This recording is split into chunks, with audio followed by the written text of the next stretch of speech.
yra vienas toks dalykas. Pavyzdžiui, jeigu mes kažko norim ir gali būti, kad tą norą blokuoja kažkokia mintis, kad man tai neišeis dėl to, kad. Ne? Ir gali būti, kad mes neskiriam netgi 5 minučių pagalvoti, kaip apeiti tą priežastį, kuri kliudo tam norui būti gyvendintam. Dažniausiai 5 minučių yra netgi per daug. O tokie užstrigę dalykai mūsų gyvenime, ką reiškia, kad yra noras, ne, mes apie jį pagalvojam ir bam, iš karto priežastis, kuri užkerta kelią. Ir, neišeina, ne? Ir tas noras, jisai negali prasimušti, jisai vėl iškyla ir vėl negali, vėl iškyla, vėl negali. Ir esmė tokia, kad už to noro yra eilė kitų norų. Bet iš tikrųjų tie norai tai yra tarsi patirtis, kurias mums reikia patirti gyvenime.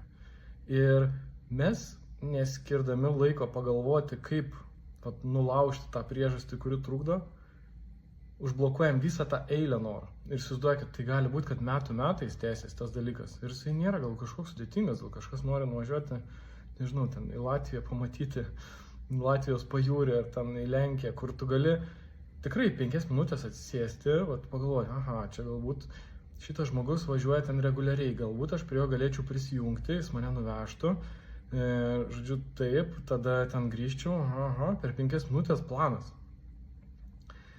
Ir kas atsitiktų? Mes tą dalyką patiriam ir atsilaisvina vietą kitiems dalykams ateiti.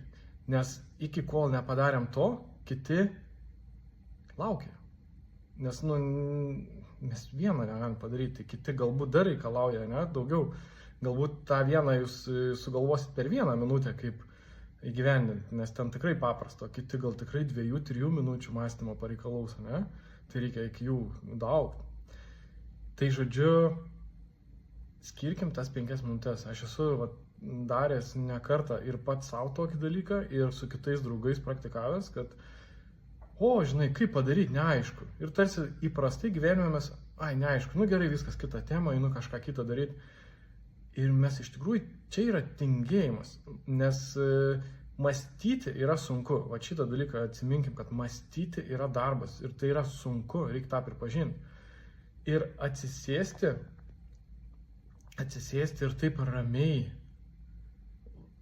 duoti laiko kažkokiai temai, pasimti popieriaus, pasimti tušinuką, retas žmogus gali, įsivaizduokit, ant kiek mes esame išlepę, mes retas gali tai padaryti. Retas gali taip suskaupti, atsisėsti, tik atsakingas žmogus tai gali. Dauguma, čia yra žiauri neatsakomybė savo gyvenimui. Negalėti atsisėsti, apgalvoti, susirašyti, išanalizuoti situacijos. Padarykim tai ir pasiekim tą, ką norim, kažkokį vieną norą, pasižiūrėkim, kaip sekės, 5 minutės atsisėdu ir bandau surasti sprendimą. Ir susirašau, kokie galimi variantai ir išsirenku vieną tokį palankiausią. Ir jeigu neišeina per vieną atsisėdimą, atsisėkiskim rytoj, kitą dieną, dar kitą. Ir tikrai paeis. Tai parašykit, kas pabandysit, ar pavyko.